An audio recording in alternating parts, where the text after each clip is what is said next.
What's up, everybody? It's me, Cole, here today making a short video.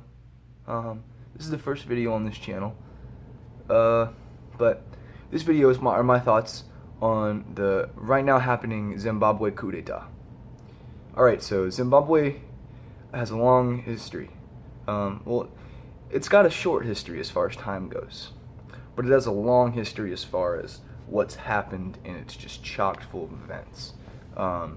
It begins with I think it was Rhodesia Nyasaland or something like that, and then it split, and then became Rhodesia, which was I believe Zambia, which was known as North Rhodesia, and then Zimbabwe, which was South Rhodesia, which was like an apartheid state of white dominance, even though they made up very small. I think I've heard less than 5% of the population. Maybe a very small amount of the population. It's a very interesting part of history. But anyway, Rhodesia. What happened with Rhodesia is Rhodesia had this thing called the Bush War that they fought. And Rhodesia, let me say this before. Rhodesia was known as the breadbasket of Africa.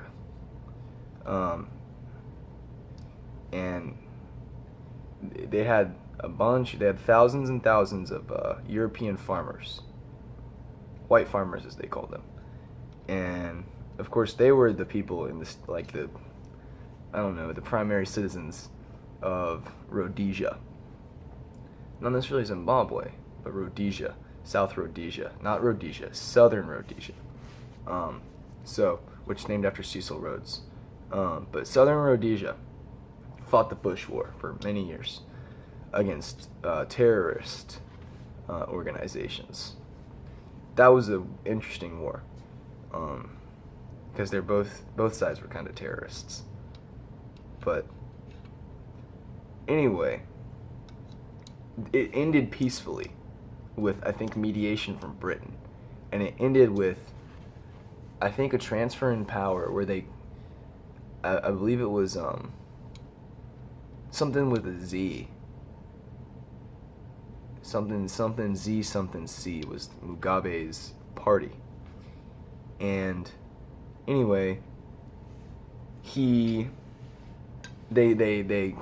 compromised and they formed the state, and then the state, the Africans, rightfully so perhaps, took power, full power over, and expelled violently and non-violently all the white farmers. And this was many decades ago, and now Zimbabwe is having great famines and great crisis, and now the military is attempting a coup d'etat, and they're claiming they're targeting great criminals around Mugabe, but not Mugabe, but he is under house arrest.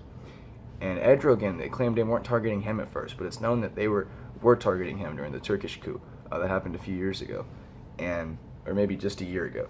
But anyway, they expelled the white farmers, and they were the ones who had the knowledge of how to farm, and they did not teach that knowledge to the native Africans because they were expelled very quickly.